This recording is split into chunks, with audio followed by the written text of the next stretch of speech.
بسم الله على بركة الله. الفيزياء والكيمياء ترونكوما سيونتيفيك. الجزء الأول الميكانيك بيوف. المحور 1 التجاذب الكوني. ثالثا وأخيرا قانون التجاذب الكوني. أولا كبيرة لوا دو لا غرافيتاسيون، قانون التجاذب الكوني. أولا إنونسي دو لا لوا دو نيوتن، نص قانون التجاذب الكوني أو قانون نيوتن. Deux corps A et B de centre d'inertie G1 et G2, deux masses MA et B sont séparés par une distance D. جسمان A و B مركزهما على التوالي G1 G2 وكتلتهما على التوالي MA et B. المسافة الفاصلة بينهما D صغيرة. Exerçant l'un sur l'autre des forces d'attraction gravitationnelle يؤثر أحدهما على الآخر. leur intensité شدتها هي F تساوي F A على B، يعني القوة التي يؤثرها A على B تساوي F B على A، أي القوة التي يؤثرها جسم B على A تساوي G fois MA fois MB divisé par D2، بحيث F أو F A على B أو F B على A وحدتها نيوتن تسمى شدة. G اللي كتساوي 6.67 في 10 أس ناقص 1 نيوتن متر أس 2 كيلوغرام أس ناقص 1 تسمى ثابتة التجاذب الكوني. هاد القيمة كتعطى في التمرين. MA MB هي الكتل ديال A و B بحيث الكتلة بالكيلوغرام. في الأخير D بالمتر لا ديستانس. غنرد البال الحاجة الوحيدة اللي غنرد البال في هاد العلاقة هي المسافة، أي المسافة الفاصلة بين المركزين G1 G2 بالمتر. الديابو 3 هو تعبير ديال قوة التجاذب الكوني أو لوا دو نيوتن. يمكن فرز 3 حالات حسب نوع الجسم. إذا كنبدا بالحالة الأولى على اليسار. إلا كان A و B جسمين نقطيين تفصيله المسافة D أي لا يوجد شعاع، وبالتالي FA على B تساوي FB على A تساوي G MA fois MB divisé par D2. دونك هذه حالة بسيطة. الحالة الثانية إذا كان أحد الجسمين كروي ذات شعاع، مثلا MA عنده RA و B جسم نقطي، إذا المسافة الفاصلة بين المركزين هي D التي تساوي شعاع ديال RA زائد الارتفاع H. إذا شدة القوة هي FA على B كتساوي FB على A تساوي G MA fois MB divisé par المجموع ديال المسافة RA plus H الكل س 2 بحيث المسافة هي بالمتر. الحالة الأخيرة إذا كان جسمين A و B جسمين كرويين وتفصيل بينهما المسافة بتيت H. إذا في هذه الحالة شدة القوة FA على B تساوي FB على A تساوي G fois MA fois MB على المسافة الكلية اللي هي RA زائد H زائد RB الكل س 2. ثالثا بالنسبة للتمثيل ديال القوة نرد البال دائما إذا كان جسم A جسم B إذا السهم مثلا على اليسار FB على A. إذا نمثل متجهة القوة FB على A في النقطة A، بينما متجهة FA على B انطلاقا من B. المتجهتين متعاكستين لهما نفس المنظم. دونك نرد البال FA على B و FB على A منين كتمثل. دونك هادو 3 الحالات توضيحية ل représentation des forces gravitationnelles. رابعا تطبيق. Calcule l'intensité de la force de gravitation exercée par la Terre sur la Lune. Donc احسب شدة قوة التجاذب الكوني المطبقة من طرف الأرض على القمر. السؤال الثاني représenter cette force en choisissant une échelle. donc مثل هذه القوة باختيارك سلم مناسب. بالنسبة للمعطيات الكتلة ديال القمر، الكتلة ديال الأرض، المسافة الفاصلة بين مركز الأرض ومركز القمر كتساوي 3.80 في 10 أس 5 كيلومتر. بالطبع في الأخير ثابتة التجاذب الكوني مع إضافة رسم توضيحي لشكل القمر وشكل الأرض. ديابو 5. الجواب. أولا l'intensité de la force de gravitation exercée par la Terre sur la Lune دونك هي F يمكن ترميزها Ft على L هذا هو الجواب، أو F L على T لأنه في توازن تساوي G mt fois ml divisé par d au carré. دونك ديك d au carré. بالنسبة للمعطيات عندي القيمة ديال G وحدة على 100، عندي mt بالكيلوغرام وحدة على 100، ml وحدة على 100 كيلوغرام، بينما dtl بالكيلومتر يجب تحويل وحدة العالمية هي المتر في 10 أس 3. في الأخير كنعوض كل قيمة f كتساوي 6.67 في 10 أس ناقص 11 في 5.98 في 10 أس 24 مضروبة في 7.34 في 10 أس 22 مقسومة على المسافة 3.80 في 10 أس 8 الكل س 2. باستعمال آلة الحاسبة تم الحصول على F 2.03 في 10 أس 20 نيوتن، لا ننسى وحدة. بالنسبة للسؤال الأخير représentation de cette force en choisissant une échelle. انطلاقا من النتيجة المحصلة هي F كتساوي 2.03 في 10 أس 22. يمكن اختيار سلم مثلا 1 سنتيمتر كتساوي 1 في 10 أس 20. إذا هذه القيمة يمكن أن تساوي 2 سنتيمتر. بالنسبة للشكل كانت اف ال على تي 2 سنتيمتر، وكانت كذلك اف تي على ال 2 سنتيمتر منحاهما متعاكسان. ثانيا الكبيرة expression de l'intensité de pesanteur، تعبير شدة الثقل. أولا l'intensité de pesanteur au niveau de la surface de la Terre. نبدأ أولا بشدة الثقل على مستوى سطح الأرض. بتمثيل شكل توضيحي شخص على سطح الأرض في توازن، يعني F متجهة كتساوي F S T، يعني القوة المطبقة من طرف الأرض من طرف الأرض على الجسم، أو تساوي كذلك القوة المطبقة على الجسم على الأرض. إذا P كنعوضها ب MS فوا جي زيرو، يعني جي زيرو كتعني مستوى الأرض، جي زيرو الارتفاع كتساوي 0 كتساوي جي ام تي الكتلة ديال الأرض في MS على المسافة الفاصلة بين المركزين، مركز الجسم ومركز الأرض، باعتبار أن مركز شعاع الجسم مهمل مقارنة بشعاع الأرض. إذا كتساوي RT أو كاري. باختزال ب MS على اليمين على اليسار نجد أن تعبير جي زيرو يساوي جي ام تي على ار تي أس 2. مثال باعتبار جي قيمة ثابتة ام تي ار تي تطبيق عددي. دونك جي زيرو كنعوض جي كتساوي 6.67 في 10 أس ناقص 11 في كتلة الأرض اللي هي 5.98 في 10 أس 27 مقسوم على شعاع الأرض بتحويل الوحدة كيلومتر إلى المتر، وكتساوي 6380 في 10 أس 3 الكل س 2 حذاري من أس 2. دونك القيمة الأخيرة جي زيرو كتساوي 9.80 نيوتن كيلوغرام أس ناقص 1. أوتر إكزامبل جي زيرو أو جي على مستوى الأرض تتغير حسب موقع خطوط العرض. مثلا إلا كان إيكواتور يعني خط المستوى خط الاستواء، هذه القيمة كتساوي جي كتساوي 9.78. إلا كان موضع مثلا باغي 9.81، إلا كان أحد القطبين 9.83. إذا هذه القيمة تتغير حسب موضع الشخص على سطح الأرض أو خطوط العرض. ثانيا l'intensité de pesanteur على لاتيتود H. إذا شدة الثقل على ارتفاع H من سطح الأرض.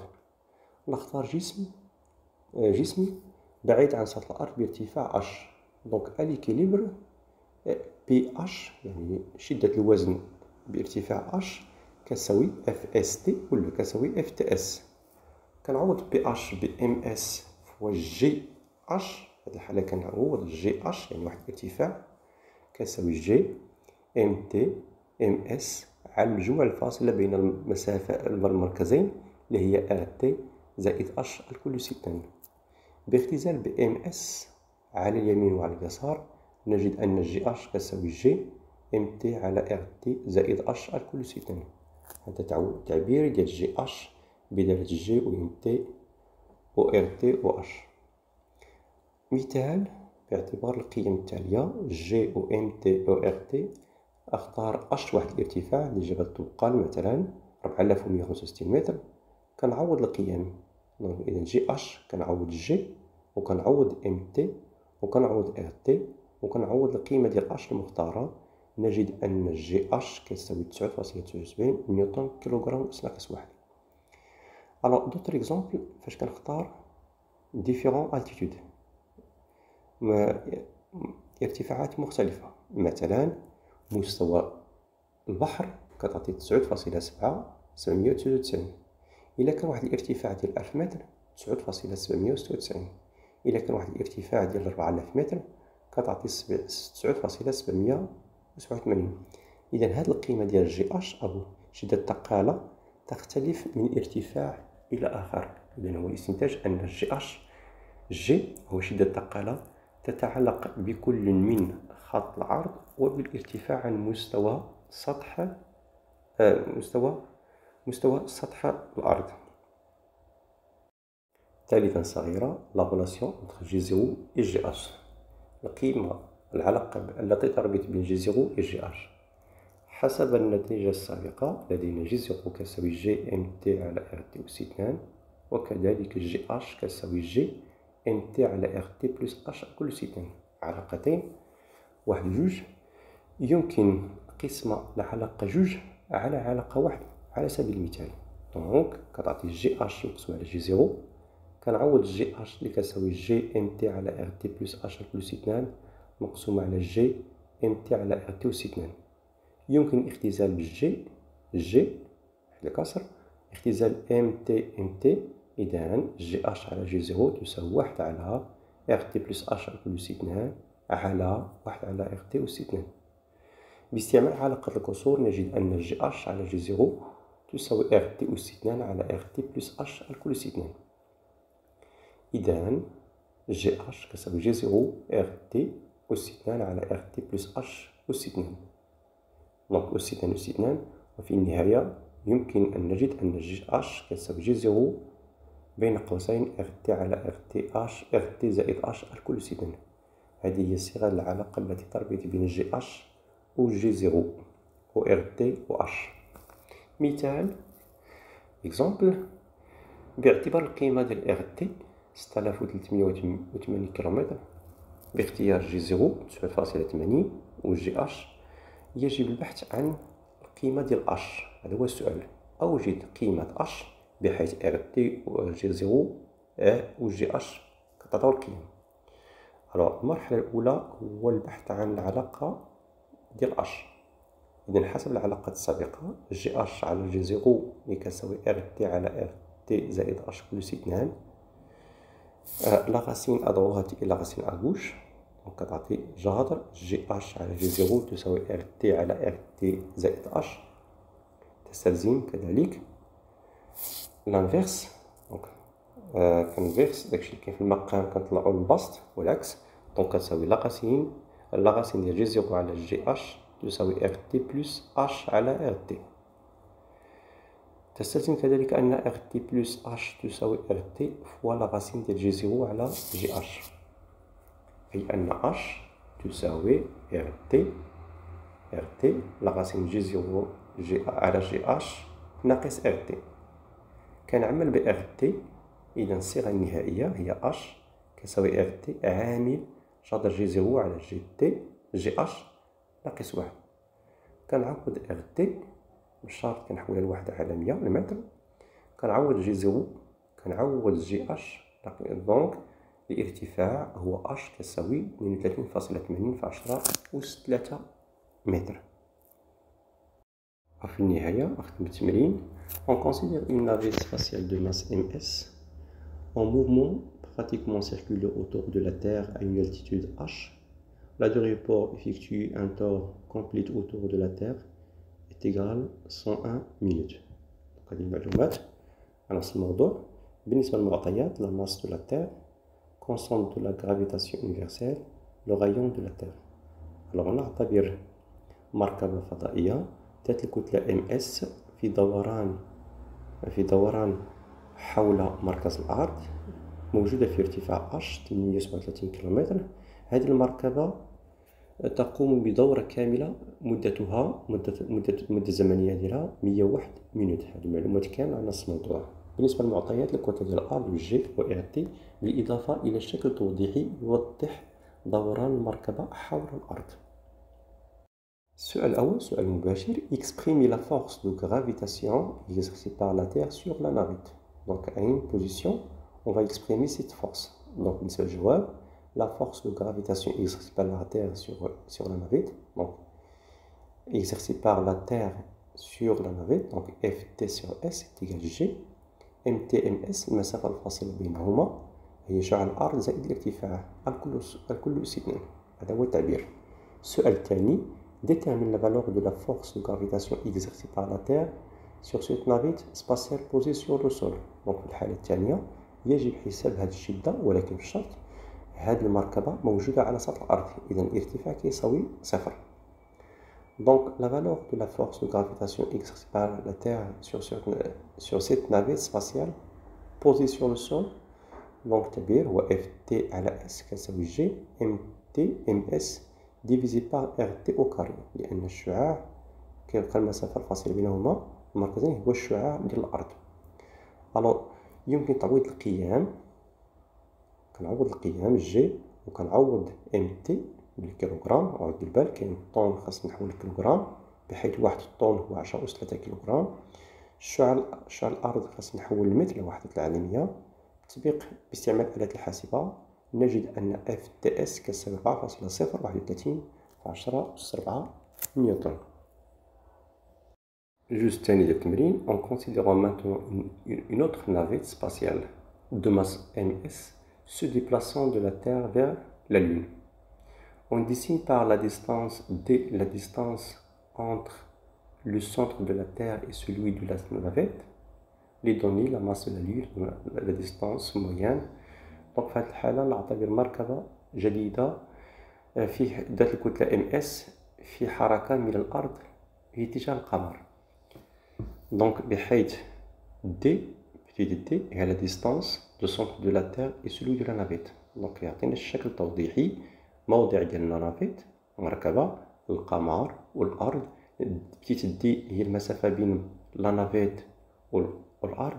grand d المسافة بين القمر والأرض. Juge واحد. Donne l'expression littérale de l'intensité.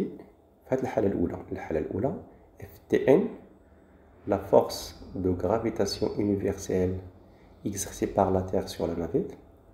donc قوة التجاذب الكوني مطبقة من طرف الأرض على المركبة. donc كنسمي Ftn كتساوي G MTMS المسافة الفاصلة بينهما حسب الشكل هي دي أو كاري.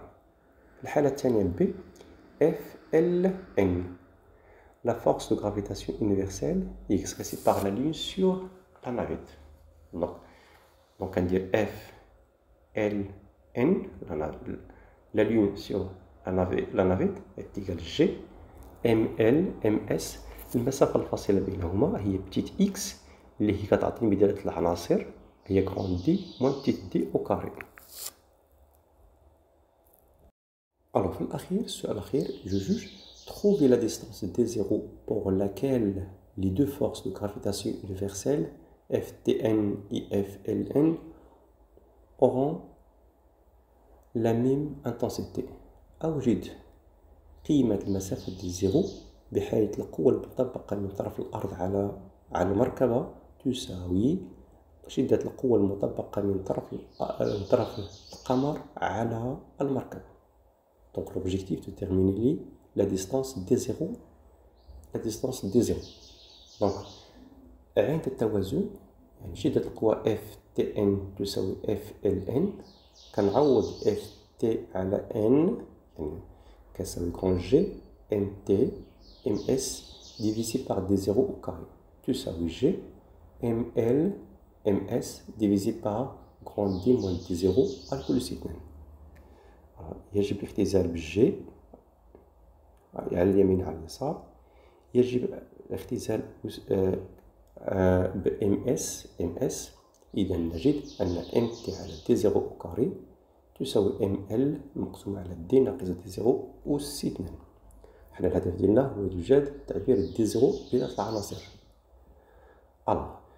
كنجمع غون دي ناقص دي زيرو أس 2 مقسوم على دي زيرو أس 2 تساوي ام ال على ام تي. كنستعملو العلاقات الرياضية، كندير جذر على اليمين وجذر على اليسار، وكتعطي غون دي موان دي زيرو مقسوم على دي زيرو تساوي جذر ام ال على ام تي. أيضا تستلزم أن دي غون دي موان دي زيرو تساوي دي زيرو لا راسين دي ام ال على ام تي.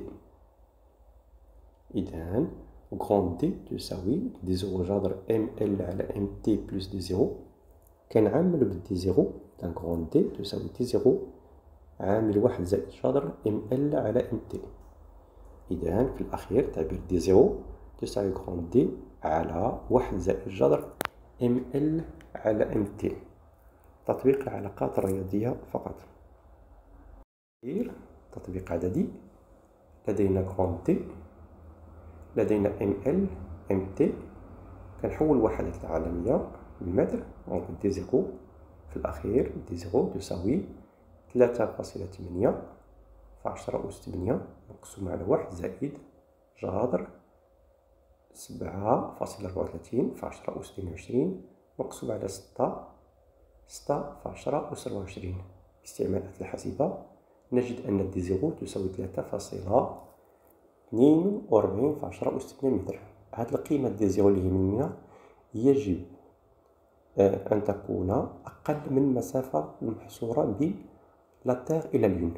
إذا 3.8 في 10 أس 8 هي أقل من 3.8 في 10 أس 8 متر. إذا القيمة النهائية مطابقة لقيمة منطقية. في الأخير لا تنسوا الاشتراك في قناة فيزيك شيمي وتفعيل الجرس ليصلك الجديد. N'oubliez pas de partager cette information pour vos camarades par WhatsApp ou par Facebook. Et merci pour votre attention. À la suite, Inch'Allah. Salam alaikum.